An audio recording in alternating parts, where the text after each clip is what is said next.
श्री वीर को वंदन करूं मैं, गुरुदेव को भी नमन करूं, सत्दर्श का अंकुर जो फूटे, मोक्ष पद फिर मैं वरूं। आदरणीय विद्वत वर्ग एवं सभी साधवी बंधुओं जो भी विभिन्न माध्यमों से इस ऑनलाइन संगोष्ठी का रसास्वादन कर रहे हैं, सभी को मेरा सादर जय जिनेन्द्र। प्रवर्तमान गोष्ठी में मेरा विषय है, जैसा कि आपने देखा ही होगा, संचालक महोदय ने भी इसका जिक्र किया था कि उदाहरण और सिद्धांत। गुरुदेव श्री के व्याख्यानों में उदाहरण और सिद्धांत, तो किस तरह से उदाहरण और सिद्धांतों का समावेश करती है गुरुदेव श्री अपनी वक्तृत्व अपने व्याख्यानों में विभिन्न उदाहरण सिद्धांतों का उल्लेख करते हुए विषय का प्रतिपादन किया करते थे, और किस तरह से वे ये जताते थे कि इस सदी में संभवतः वे अपने आप में इकलौते ही इस तरह के वक्ता रहे हैं जिन्होंने पूरी ईमानदारी के साथ जो भी विषय उन्होंने चुना और उस विषय का जिस तरह से प्रतिपादन किया, उस विषय में पूरी ईमानदारी बरती। और कभी भी ये हम नहीं देख सकते कि उदाहरणों का अतिरेक सिद्धांतों को पर हावी हुआ हो, या फिर प्रवचन सुनने के बाद, व्याख्यान पूरा होने के बाद किसी भी श्रोता के दिमाग पर कोई उदाहरण स्ट्राइक कर रहा हो, या फिर किसी वक्ता की वक्तृत्व शैली स्ट्राइक कर रही हो। क्योंकि ऐसे जो भी व्याख्यान होते हैं वे उन्हें कभी भी अच्छा नहीं माना जा सकता कि हमारे दिमाग में व्याख्यान खत्म होने के बाद यदि वक्ता स्ट्राइक कर रहा है या फिर उदाहरण स्ट्राइक कर रहे हैं तो वो अच्छा व्याख्यान नहीं है। उदाहरण कभी भी व्याख्यानों के मध्य में नमक के जैसे होना चाहिए, और नमक को भोजन में किस तरह से प्रयोग करना है, ये कला जिस वक्ता के पास है, समझिए कि वो बहुत ही प्रभावी वक्ता होता है, और जिसका सबसे बड़ा जीता जागता उदाहरण हमें गुरुदेव श्री के माध्यम से सामने आया। यदि वक्तव्य के बाद, व्याख्यान के बाद यदि हमारे दिमाग में तत्व स्ट्राइक करता है, आचार्य देव स्ट्राइक करते हैं जिनकी बात पर वो व्याख्यान, जिनके ग्रंथों के आधार पर वो व्याख्यान किया गया है, तभी उस व्याख्यान को सार्थक समझना चाहिए। और इसका सर्वोत्तम उदाहरण गुरुदेव श्री के माध्यम से हमें देखने को मिलता है। गुरुदेव श्री ने तत्व की प्ररूपणा करने के लिए, लोगों को प्रेरणा देने के लिए, विषय को आसान बनाने के लिए जिस तरह के उदाहरणों का समावेश किया, वे निश्चित तौर पर हम सबके चिर परिचित रहे हैं। उन सबको हमने हमारे जीवन में अनुभूत किया है। इसीलिए जब भी किसी विषय को, जो भी गूढ़ विषय होता था, उस बात को लोगों के हृदयंगम कराने के लिए, या जब विषय कभी भी एक रस एक प्रवाह में जा रहा हो, तो उस समय जो विषय को हल्का करने के लिए, लोगों को वापस विषय से जोड़ने के लिए गुरुदेव श्री उदाहरणों का प्रयोग किया करते थे। मैंने ऐसे तो बहुत सारे उदाहरण गुरुदेव श्री के प्रवचनों में आते हैं, मैंने कुछ चुनिंदा उदाहरणों का समावेश संकलन किया है। जितने भी मैंने जो प्रवचन सुने हैं, हालांकि 9000 प्रवचनों में मैंने बहुत थोड़े ही प्रवचन सुने होंगे, लेकिन अपने कुछ अग्रज भाइयों से चर्चा करके जो मैंने यह संकलन बनाया है, उनके आधार पर ही मैं यहाँ पर अपना वक्तव्य पेश करूंगा। उम्मीद है कि इस 10-12 मिनट की जो चर्चा है, इसमें मैं इन सभी का उल्लेख कर सकूं, लेकिन यदि नहीं कर सका तो जितने की भी मैं चर्चा कर सकूंगा उसको ही मैं यहाँ पर पर्याप्त मानूंगा। देखिए, समय सार ग्रंथ के संबंध में गुरुदेव श्री को किस तरह महिमा आती थी, इस बात से तो हम भली भांति परिचित है। जब हम 19वीं गाथा के प्रवचन सुनते हैं या और भी अनेक स्थानों पर जब सुनते हैं, तो गुरुदेव श्री इसकी महिमा गाते हुए कहते थे कि जैसे कोई विदेश से लौटा हुआ व्यक्ति हो, तो वो विदेश से आने के बाद सबसे पहले अपने स्वजनों के लिए सबसे प्रिय, सर्वोत्तम, अद्भुत वस्तु जो होती है, जो वो विदेश से लेकर आया है, वो लोगों के सामने प्रस्तुत करता है। और जो स्वजन होते हैं, जो परिजन होते हैं, वो भी उस वस्तु को पाने के लिए बहुत लालायित होते हैं, उत्सुक होते हैं, उसको ग्रहण करने की बहुत ही तीव्र भावना उनके अंदर होती है। ठीक इसी तरह हमारे लिए आचार्य कुंद विदेश क्षेत्र हम सबके लिए एक तरह से विदेशी कहना चाहिए कि वे हमारे लिए जो अनुपम अद्भुत चीज जो विदेश क्षेत्र से सिमंदर भगवान के यहाँ से लेकर आए, वो था समय सार परमागम। हालांकि अनेक लोगों के विभिन्न प्रकार के मत हैं कि विदेश क्षेत्र से आने के बाद आचार्य कुंद ने समय सार की रचना की, या प्रवचन सार की, या 5 परमागम की रचना की, या 5 परमागम से कुछ एक परमागम की रचना की। इस संबंध में अलग अलग मत है, लेकिन गुरुदेव श्री यही माना करते थे कि जो समय सार है वो सीधे सिमंदर भगवान की दिव्य देशना का रसास्वादन करने के बाद हम सबके सामने आचार्य कुंद ने प्रस्तुत किया है। और वैसी ही लालसा, वैसी उत्सुकता, वैसा ही उत्साह हमें भी समय सार को ग्रहण करने के प्रति होना चाहिए।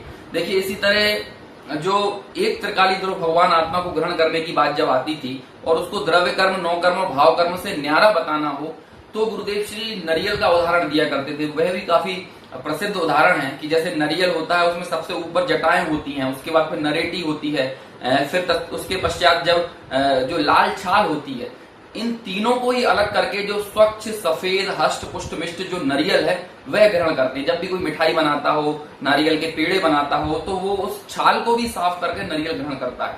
इसी तरह उन्होंने जो 9 कर्म है उसको, जो जटाएं हैं उसके स्थान पर रखना, जो द्रव्य कर्म है उनको नरेटी के स्थान पर रखना, और जो लाल छाल है उसके स्थान पर भाव कर्म को रखना।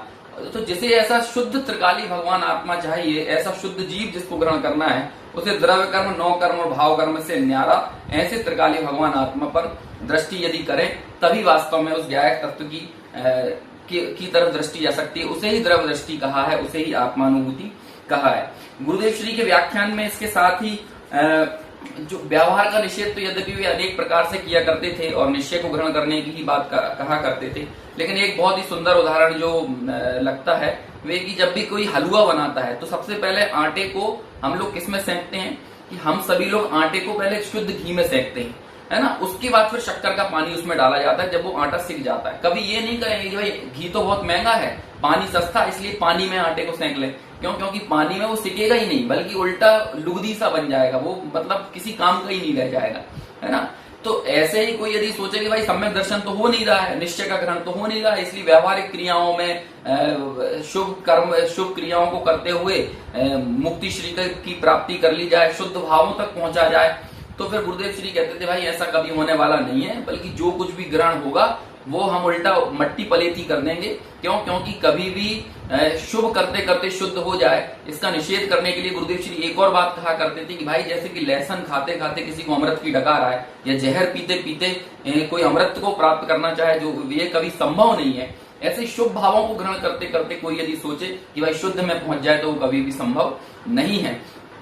इसी तरह एक अति प्रसिद्ध लेणी पीपर का उदाहरण भी गुरुदेव श्री का आता है। सभी ने ये सुना होगा कि भाई जो लेणी पीपर में जो तिखास आती है वो लेणी पीपर के अंदर ही रहती है, लेकिन आप शुरुआत में उसको चखेंगे तो शायद उतना तीखापन नहीं लगेगा, लेकिन जैसे जैसे उसको और घोंटते जाएंगे तो उसकी तिखास बढ़ती जाएगी। तो वो जो तिखास है वो कहाँ से आ रही है? वो लेणी पीपर में से ही आ रही है ना। ऐसे इस त्रिकाली शुद्ध भगवान आत्मा में जो शुद्ध निर्मल पर्याय निकलती है, चाहे वो सम्यक दर्शन की हो, केवल ज्ञान की हो, ये सब पर्याय कहाँ से आए? क्या बाहर से इनका समावेश हुआ है, या फिर उसमें ही वे इनबिल्ट थी, पहले से थी? उनका कारण, शुद्ध पर्यायों का कारण वो त्रिकाली भगवान आत्मा स्वयं था।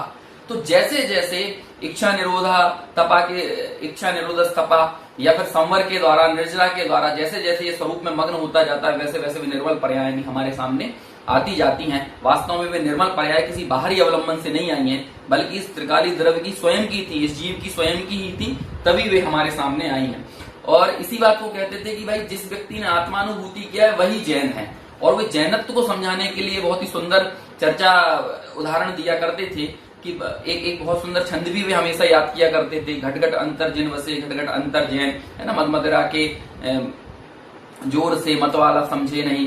तो वे कहते थे कि भाई जो जैन है, जिसने आत्मानुभूति की है, वही जैन है। सिर्फ नाम रख लेने से, कुल परंपरा से कोई यदि जैन लिखता हो या अपने सरनेम के आगे जैन लगाने से कोई जैन नहीं हो जाता। जैसे कोई चिरायता की बोरी हो और चिरायते की बोरी पर कोई शक्कर लिख दे, तो उस चिरायते की बोरी में मिठास नहीं आ जाएगी, उस चिरायते में मिठास नहीं आएगी। ऐसे ही अंदर में तो हम विषय कषायों का पोषण करते हैं, संयोगों से सुख दुख मानते चले आ रहे हैं। तो ऐसी मान्यता वाले लोग अपने नाम के आगे जैन भले लिखते हो, लेकिन वे जैन नहीं है, क्योंकि जब तक आत्मानुभूति नहीं है तब तक जैनत्व का ग्रहण नहीं किया जा सकता। पहली गाथा समय सार की जो है, उसमें जो अमृत चंद्राचार्य की टीका में प्रतिच्छंद स्थान पर सिद्धों को स्थापित करने की जो बात आई, उसमें गुरुदेव श्री का उदाहरण बहुत ही प्रभावित करता है। गुरुदेव श्री कहते हैं कि हम जैसे किसी खाली स्थान पर जाकर किसी ऊंचे पर्वत पर जाएं, वहां सुनसान पर्वत हो, वहां से ऊपर से आवाज लगाएं, तो उल्टा जो हमने जैसे हमारा नाम पुकारा तो सामने से भी इको हमारे नाम का ही आएगा। मैं यदि अंकुर बोलता हूं तो सामने से भी अंकुर ही हमें सुनाई देगा। ऐसे ही हम भगवान के सामने जाके बोलते हैं हे भगवान, लेकिन भगवान, सिद्ध भगवान वो प्रतिच्छंद स्थान पर है। अनंत भगवान के सामने हमने बोला हे भगवान, तो वहां से उल्टी हमारे लिए जो रिफ्लेक्शन होता है, जो भगवान की तरफ से ध्वनि आती है, वो कहती है हे भगवान। वे हमारे भगवतपने को देखने की बात करते हैं और हम अनादिकाल से उनका भगवतपना तो देख रहे हैं, लेकिन अपना भगवतपना हमने अभी तक नहीं देखा है। इसी तरह शुभ भावों का निषेध करने के लिए वे कहते थे कि भाई मिथ्यात्व के सद्भाव में हम कितनी भी शुभ क्रियाएं करें, लेकिन उनका कोई बहुत ही उचित फल हमें प्राप्त होने वाला नहीं है, क्योंकि आत्मानुभूति में ही पुण्य को संरक्षण करने की सामर्थ्य है। यदि हम पुण्य क्रियाएं बहुत करते हैं, ऊपर से मिथ्यात्व है, तो मिथ्यात्व के जोर में वे सारा पुण्य अप्रशस्त में ही बदल जाने वाला है, वो पाप में ही कन्वर्ट हो जाने वाला है। इसका एग्जाम्पल भी दिया करते थे कि जैसे कोई रस्सी बनाने वाला व्यक्ति हो, अब वो रस्सी बनाता जा रहा है और उसके पीछे एक बछड़ा बंधा हो, तो वो बछड़ा क्या करेगा, ये रस्सी बनाता जा रहा है, वो बछड़ा रस्सी खाता जा रहा है, चबा चबा के वो रस्सी को खत्म कर देता है। एक स्थिति आती कि अगले दिन सुबह देखा कि वो जितनी रस्सी बनाई थी वो पूरी रस्सी खत्म हो गई, क्योंकि बछड़े ने वो पूरी रस्सी को बर्बाद कर दिया। इसी तरह हम पुण्य तो बहुत कर रहे हैं, लेकिन वो जो मिथ्यात्व का बछड़ा है वो पूरी पुण्य क्रियाओं को साफ कर जाता है। कर्णानुयोग के जरिए भी इस बात को सिद्ध किया जा सकता है, जब कहा जाता है कि जो 15 कोड़ी सागरोपम का साता वेदनीय हो, वह साता वेदनीय में कन्वर्ट हो जाता है यदि मिथ्यात्व सत्ता में पड़ा हुआ हो। इसलिए मिथ्यात्व के सद्भाव में शुभ क्रियाओं का कोई मूल्य नहीं है। और वे कहते थे पहले में पहले कुछ करना है तो सम्यक दर्शन की प्राप्ति करना है, मिथ्यात्व का अभाव करना है। इसी तरह विषय कषायों में जिनको रस आता है उनके ऊपर गुरुदेव श्री ने इतना करारा प्रहार किया। जो सुंदर उदाहरण वे दिया करते थे गुरुदेव श्री, वे कहते थे कि जैसे कोई बच्चा हो, गर्मी के मौसम में बच्चे बहुत दूध पीते हैं और फिर दस्त भी करते हैं, तो जब जैसे गर्मी तो बहुत हो, अब वो दस्त करने के बाद उन्हें दस्त में ठंडा ठंडा लगता है, तो वो अपनी विष्ठा में ही खेलते हैं, उसको ही चाटते हैं और उसमें ही आनंद मानते हैं, उन्हें बहुत अच्छा महसूस होता है। ऐसे ही इच्छाओं की गर्मी से जला हुआ मनुष्य विषयों में कूदकर पंच इंद्रियों के विषयों की पूर्ति करते हुए आनंद महसूस करता है, उसे सुकून लगता है, उसे आनंद आता है, वो विष्ठा चाटने की तरह है, वो विष्ठा के आस्वादन लेने की तरह है। इस तरह से विषय कषायों से दूर होने की प्रेरणा गुरुदेव श्री के माध्यम से हमको मिलती है।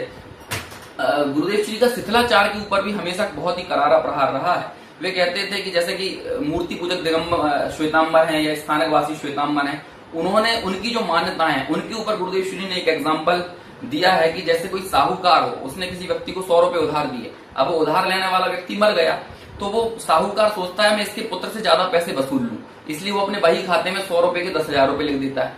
जब वो उस पुत्र के पास पैसा लेने के लिए जाता है कि बेटा तुम्हारे पिता ने मेरे से 10,000 रुपए उधार लिए थे, वो पुत्र फिर बही खाते में देखता है, वहां उसे 100 रुपए लिखे दिखाई देते हैं। तो पुत्र कहता है कि यदि मैं 100 रुपए का, सोचता है मन में कि यदि मैं 100 रुपए का जिक्र करूंगा तो मुझे हो सकता है पूरे 10,000 रुपए चुकाना पड़े। तो वो पुत्र बोलता है नहीं, पिता ने ऐसा कोई रुपया आपसे उधार नहीं लिया था। तो एक ज्यादा बताता है और एक जितना था उसको भी गोल कर देता है। इसी तरह मूर्ति पूजक जो श्वेतांबर हुए, उन लोगों ने क्या किया, उन्होंने प्रतिमा में कुछ एक्स्ट्रा इफेक्ट डाल दिए, उनकी आंखों में मोती लगा दिए, उनको आभूषण पहना दिए। और जो स्थानकवासी थे उन्होंने पूरी तरह से क्या किया, स्थानक वासियों ने प्रतिमा को ही गोल कर दिया। ये दोनों ही सही नहीं है, क्योंकि हम लोग पढ़ते हैं कि अन्यून मनतिरिक्तम याथा तथ्यम विना च विपरीता, कि जो ना न्यून हो ना अतिरिक्त हो, जो याथा तथ्य हो, विपरीतता रहित हो, वही वास्तव में सच्चा है। और ऐसा जैनागम निर्ग्रंथ दिगंबर साधुओं के द्वारा जो प्रतिपादित मार्ग है वही पूरी तरह से सच्चा है। दिगंबरों के शिथिलाचार पर भी गुरुदेव श्री ने बहुत करारा प्रहार किया। गुरुदेव श्री कहा करते थे कि भाई जैसे दिगंबर लोगों में इस समय क्या है, वर्तमान में एक उदाहरण दिया करते थे कि जैसे किसी सेठ के पुत्र हों, अब वो सेठ का तो देहावसान हो गया, उन पुत्रों के पिता गुजर गए और वे गरीब भी हो गए, जो लक्ष्मी थी, जो पैसा था वो भी खत्म हो गया। तो जो पिता का जो कहना चाहिए जो वसीयत होती है, उस वसीयत पर सारे पुत्र आपस में लड़ते हैं। ऐसे ही दिगंबरों के लिए उन्होंने कहा, या जो शुभ भाव से धर्म मानते हैं, शास्त्रों का उल्टा प्ररूपण करते हैं, उन लोगों के लिए कहा कि भाई इस काल में अरहंत परमात्मा जो हमारे धर्म पिता थे वो नहीं रहे, केवल यहाँ लक्ष्मी का अभाव हो गया। अब ऐसे समय में जितने भी जो शास्त्र उपलब्ध है उस शास्त्र के आधार का अपने शिथिलाचार के अनुसार, अपनी मिथ्या मान्यताओं के अनुसार प्रतिपादन करते हुए, चाहे जैसा उल्टा अर्थ लोगों द्वारा प्रतिपादित किया जा रहा है, जो वाकई में बहुत दुर्भाग्यपूर्ण है। और इस बात की पीड़ा भी गुरुदेव श्री के अंतर में कहीं ना कहीं उनके व्याख्यानों में हम देख सकते थे। एक और जो बात थी, धर्म के लिए फुर्सत नहीं है, जो लोग ऐसी बात करते हैं, है ना, उसके संबंध में उदाहरण देते थे कि जैसे किसी की दुकान पर लिखा हो कि आज नगद कल उधार, या किसी व्यक्ति ने 5,000 लोगों का भोजन बनाया हो और लोगों को निमंत्रण दिया हो, 5,000 लोगों को भोजन पर बुलाया हो। जब लोग भोजन के लिए पहुंचे तो वहां पर बोर्ड टंगा हुआ था आज नहीं कल, आज नहीं कल। तो अगले दिन पहुंचे, फिर उन्होंने वही बोर्ड देखा, आज नहीं कल। इसी तरह इस व्यक्ति से धर्म करने का कहो, स्वाध्याय करने का कहो, आत्मानुभूति की बात कहो, तो ये बोलता है आज नहीं कल, आज नहीं कल, आज नहीं कल। और इस तरह आखिरकार वह कल कभी भी जीवन में नहीं आता है। इसी तरह जीवन गुजर जाता है। स्फटिक मणि का उदाहरण भी काफी प्रसिद्ध है कि स्फटिक मणि की स्वच्छता में जो कुछ भी झलकता है वह वास्तव में स्फटिक मणि की स्वच्छता है। जो लाल पीला नीला झलक रहा है वो स्फटिक मणि का नहीं है, बल्कि जो भी पदार्थ उसमें झलक रहा है वो पदार्थ का लाल पीला नीलापन है। ऐसे ही इस त्रिकाली ज्ञायक भाव में अनेक प्रकार के पर पदार्थ द्रव्य आदि झलकते हैं, लेकिन वो सारे जो पर पदार्थ हैं या उनका जो मिथ्या इष्ट अनिष्ट की कल्पना है, वे पदार्थ कभी भी इस त्रिकाली द्रव्य में नहीं घुसते हैं। ज्ञान में उनका प्रवेश नहीं होता। ज्ञान तो सदा निर्मल ही रहता है, शुद्ध ही रहता है। एक और उदाहरण जो प्रज्ञा छैनी से राग और ज्ञान की भिन्नता के संबंध में कहा करते थे कि कभी राजकोट में गुरुदेव श्री ने बारूद के जरिए पत्थर फोड़े जा रहे हैं, ये दृश्य देखा होगा। तो उन्होंने कहा कि जिस तरह वो पत्थर के बीच में बारूद लगा देते हैं तो पत्थरों के 2 टुकड़े हो जाते हैं, ऐसे ही अनादिकाल से ये ज्ञान और राग की जो एकता महसूस करता ये जीव चला आ रहा है। जब इसके बीच में प्रज्ञा छेनी डाली जाती है तो ज्ञान और राग का भिन्न भिन्न अनुभव जो किया जाता है वह अनुभव इसको होता है। इसी तरह एक और उदाहरण देते थे कि जैसे कि देवरानी और जेठानी के बीच में अलग होने की भावना यदि पैदा हो गई हो, दोनों के बीच में झगड़ा आ गया हो, तो फिर हम देखते हैं कि बहुत जल्दी उन देवरानी और जेठानी के घर के बीच में एक दीवार उठ जाती है। ऐसे ही जब अंतर में ये पता चला हो कि ये राग जो है ये मेरे स्वभाव से भिन्न है, ये मुझ रूप नहीं है, तो ऐसे ही ज्ञानी के अंतर में भी राग के बीच में और ज्ञान के बीच में एक दीवार खड़ी हो जाती है और वह निरंतर अपने ज्ञान का अनुभव करते हुए उस त्रिकाली जय स्वभाव में ही मस्त रहता है, उसमें ही व्यस्त रहता है और ऐसी आत्मानुभूति के माध्यम से वह शीघ्रातिशी संवर निर्जरा प्रकट कर अपने मोक्ष को प्रशस्त करता है, मुक्ति श्री की प्राप्ति करता है। इस तरह अनेक उदाहरणों की चर्चा गुरुदेव श्री के व्याख्यान में आई। मुझे तो इतने जल्दी मैंने आपके सामने विषय का प्रतिपादन किया, तब भी मैंने जो संकलित किए हैं उदाहरण, उनमें से कई उदाहरण छूट गए हैं। अब सोचिए कि 9000 घंटों के जो प्रवचन है उसमें कितने प्रकार के उदाहरण गुरुदेव श्री ने दिए होंगे और उन उदाहरणों के जरिए जो मूल तत्व है उसको ही प्रतिपादित करने का प्रयास किया। और वास्तव में गुरुदेव श्री सबसे ज्यादा उदाहरणों में यदि किसी का प्रयोग करते थे जो आचार्यकृत उदाहरण होते थे, आचार्यों ने जो उदाहरण मूल शास्त्रों में दिए उन शास्त्रों का ही बारंबार उल्लेख करते थे। कभी समय सार का व्याख्यान करते हुए कार्तिकीय अनुप्रेक्षा को याद करते थे, कभी इष्टोपदेश को याद करते थे। इस तरह शास्त्रों में आचार्यों के द्वारा दिए गए उदाहरणों के जरिए वस्तु को समझाने का प्रयास उनका रहता था। ऐसे गुरुदेव श्री ने बहुत ही अद्भुत अमूल्य तत्व हम सबके सामने इस काल में प्रस्तुत किया है। ऐसे गुरुदेव श्री की जयंती पर हम उन्हें स्मरण करते हुए ये भावना भाएं कि हम अधिक से अधिक समय गुरुदेव श्री को सुनने में, उनके व्याख्यानों को पढ़ने में हम हमारे जीवन को लगाकर, साथ में जो उनका जो मूल तत्व है उस तत्व के अनुसार अपनी दृष्टि को सम्यक बनाकर हम अपना मुक्ति मार्ग प्रशस्त करें। इसी मंगल भावना के साथ अपनी वाणी पर विराम देता हूँ। सादर जय जिनेंद्र।